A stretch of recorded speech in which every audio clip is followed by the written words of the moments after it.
Amazon joins Apple and Google in an effort to destroy the social media platform Parler. The company that brings you the Firefox web browser says banning Republicans like President Trump is not enough. Plus, Nancy Pelosi pushes forward with impeachment. All that and more. I'm Bobby Eberle. This is a 13-minute news hour. And God bless the United States of America.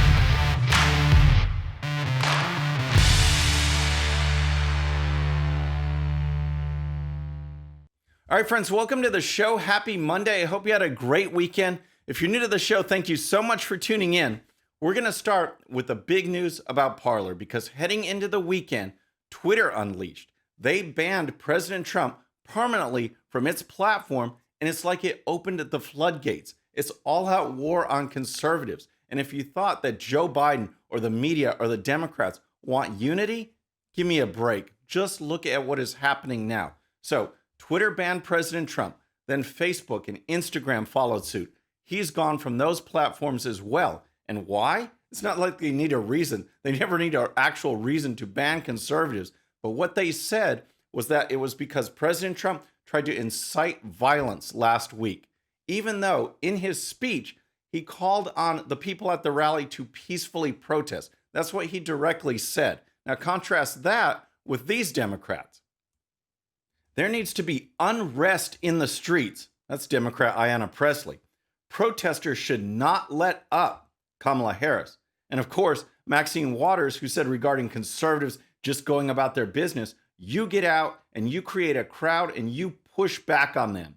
Wow. How peaceful do you think that's going to end up? How peaceful was it when people were just sitting in restaurants, getting fireworks thrown at them, getting assaulted, getting yelled at, screamed at? This happened all the time during the summer and ongoing. No one said anything.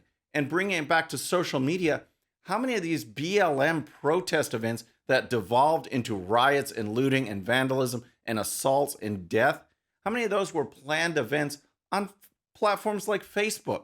And yet, after each one, they could still plan events. No one was kicked off, knowing that the next event would be just like the first. It would lead to riots. It would lead to vandalism, statues being torn down, property destroyed, people being hurt, people being killed. And yet these platforms, if you're BLM, you could use them. And not only that, they were celebrated. BLM was celebrated with end zone markings and markings on the floors of the NBA. All of this, rioting, protests, looting, violence, led to them being celebrated. President Trump, he's banned, and the conservative purge has begun. Over the weekend, conservatives were posting that they were losing followers on Twitter. I had 34,000. I've got 28 now, 6,000 lost.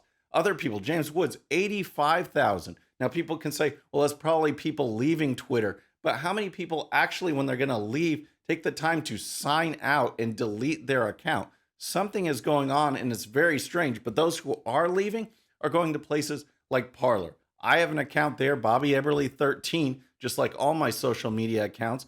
And it was growing. So, but look at what big tech did. It's not like, oh, well, we'll just leave conservatives alone. We don't want them on our platform. We don't want them on Facebook or Twitter. But if they want to go off on their own, they can. No, they don't want us to have a voice at all. So people are flocking to Parler. So Apple and Google, they said, we're not going to let our app be available, their app be available on our operating systems. So now you can't get the app on the phone. Apple removed it from their store. Google removed it from their store. So then you think, all right, well, I'll just go to their website directly. Well, that's where Amazon stepped in because Parler's website is on Amazon's servers. So Amazon stepped forward and says, we're going to bring down the site completely. And here's the story. Parler will likely go offline for a while Sunday evening, given Amazon Web Services' decision to suspend the upstart social media platform after Wednesday's U.S. Capitol riot, executives said Sunday. We are clearly being singled out, Chief Policy Officer Amy Peikoff told Fox and Friends Weekend, one day after Apple suspended Parler from its App Store, even as it surged to #1 spot in the free apps section. CEO John Matsey told Sunday Morning Futures that the site will try to get back online as quickly as possible after writing on the platform that the site may be down for up to a week. Folks, this is outrageous. It is absolutely outrageous. And for those of you out there that say, oh, these are private companies.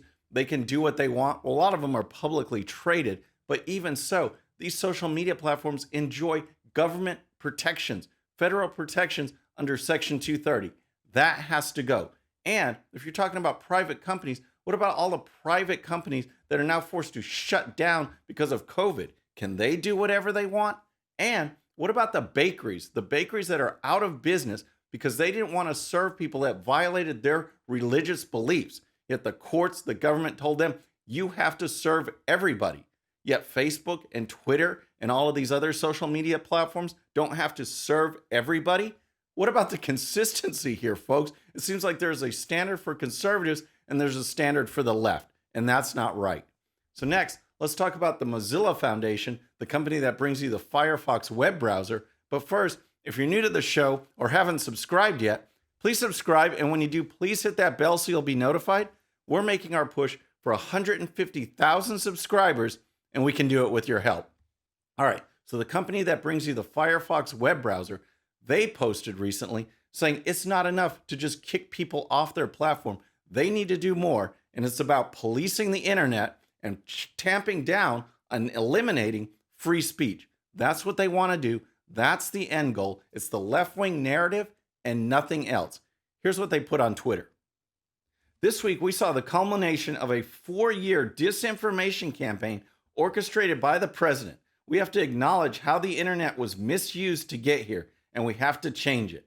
So that tweet leads to a blog post on the Mozilla website, and I'm going to get into some details from that from Breitbart.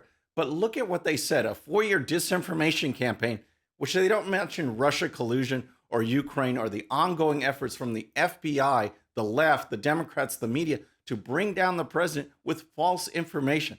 Nothing they said about Russia was true, yet people were spied on. American citizens were spied on because of false information, and it seems perfectly fine to the media and the Democrats. Hunter Biden, that laptop breaking news story, collusion with Russia, with China, implicating Joe Biden, they don't care about that at all. They don't care about that real information. It's only the information that they say promotes the left-wing narrative, then that's all right. Here's more about what Mozilla said about what needs to be done to protect the internet. On Friday, the Mozilla Foundation, the nonprofit organization behind the Firefox web browser, shared a list of additional actions intended to alter the dangerous dynamics of the internet, claiming that the temporary silencing or permanent removal of bad actors from social media platforms is not enough.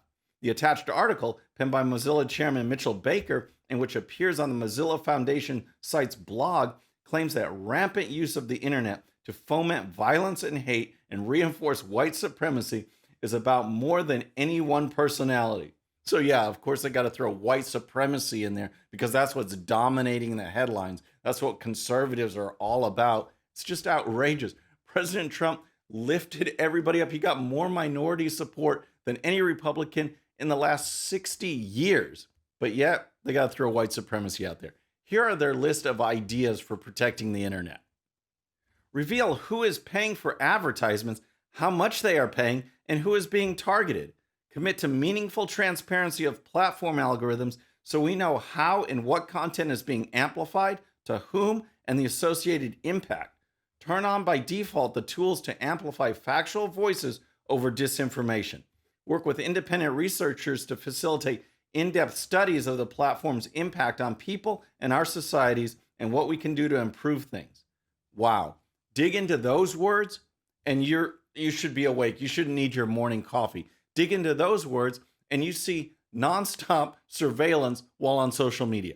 What are you looking at? What are you doing with that information? Are you an activist? Are you getting excited? Are you talking about the left? That's what they want. Nonstop policing. Who's giving? Who's doing? Who's saying? And is it approved? That's what they're talking about. So next, let's talk about Nancy Pelosi because she is pushing forward with two things this week. She wants to push for the 25th Amendment to be invoked to get rid of President Trump, and she's pushing forward on impeachment. And here's the story. The House this week will take up a resolution to impeach President Donald Trump for the second time in less than 2 years over actions encouraging a mob that stormed the Capitol, Speaker Nancy Pelosi said. In protecting our Constitution and our democracy, we will act with urgency because this president represents an imminent threat to both, Pelosi said in a letter Sunday to House Democrats. As the days go by, the horror of the ongoing assault on our democracy perpetrated by this president is intensified, and so is the immediate need for action. I am so tired of this rhetoric, folks. They talk about the assault on democracy. The only assault on democracy is coming from the left. They are the ones who want to get rid of free speech. They don't want to debate. They want to silence conservatives' voices, not even push us to an alternative like Parler. They want us silenced altogether. And that's what you hear, this inciting violence, this hate speech. They want to regulate free speech so that only the things that they say are approved are approved. That's it. Not free speech. No First Amendment. That is what they're pushing for. And here's more. Pelosi said Democrat leaders on Monday will request unanimous consent for a separate resolution urging Vice President Mike Pence to convene the cabinet to invoke the 25th Amendment to the Constitution to declare the president incapable of executing the duties of his office. She said Pence should respond within 24 hours. More than 200 House Democrats have signed on to co-sponsor an impeachment resolution accusing Trump of incitement of insurrection and says he engaged in high crimes and misdemeanors by willfully inciting violence against the government of the United States in connection with the storming of the Capitol Wednesday by throngs of his supporters. So, folks, there are just 9 days left in this term, 9 days left in the president's term, but Nancy Pelosi wants to push forward with this anyway in an attempt, I believe, to try and keep President Trump forever running again. That's what she's doing, and we'll keep on it. So next, I just want to go over some of the reaction. There's been a lot of things going on this weekend, a lot of issues, a lot of discussions. Here is Devin Nunes, Republican from California, talking to Maria Bartiromo about Parler and about big tech. There is no longer a free and open social media company or site for any American to get on any longer. Because these big companies, Apple, Amazon, Google, they have just destroyed what was likely, Parler is likely $1 billion company. Poof, it's gone.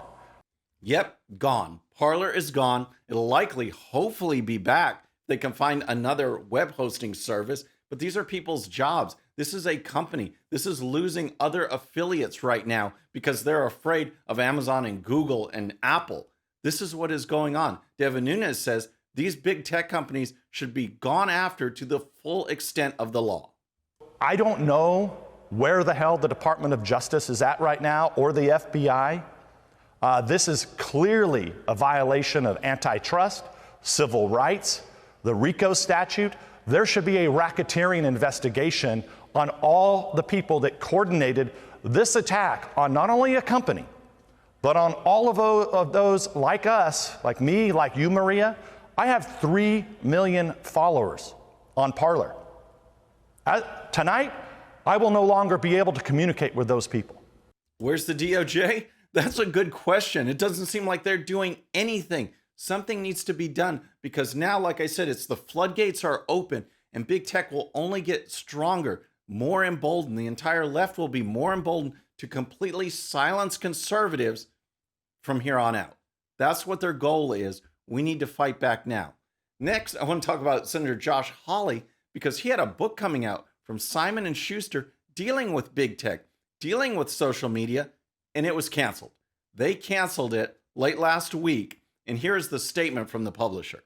Have Simon & Schuster writing, quoting here, "As a publisher, it will always be our mission to amplify a variety of voices and viewpoints. At the same time, we take seriously our larger public responsibility as citizens and cannot support Senator Hawley after his role in what became a dangerous threat." So Hawley is canceled for his role in what became a dangerous threat. His role? His role was to debate. He was debating voter fraud in election law violations. He was debating, standing there, giving speeches, debating, supporting a challenge. And this has happened before. What the left loves to say is this is unprecedented. But what we see in this interview is definitely not. Democrats have done this before. If you look at precedent here, okay, we look back to 2005, and Senator Barbara Boxer, Democrat, California, objected to the results of the 2004 election between George W. Bush and John Kerry, won narrowly by George W. Bush by taking the state of Ohio. So you had Boxer as a senator and 31 other Democrats object to the result of that election, citing, quote, widespread irregularities with voting.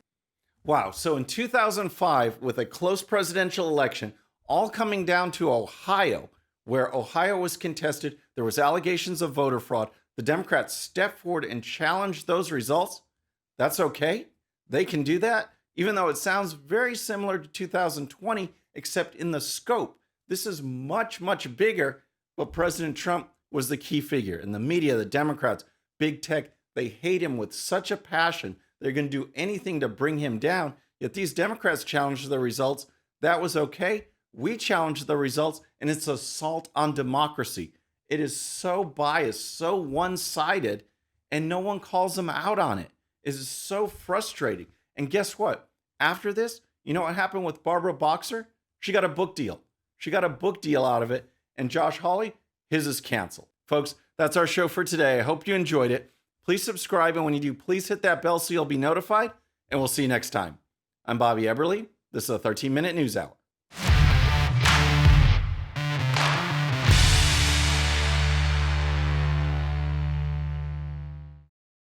Okay, friends, thanks so much for watching. And before you go, please hit that subscribe button, hit that bell so you'll be notified.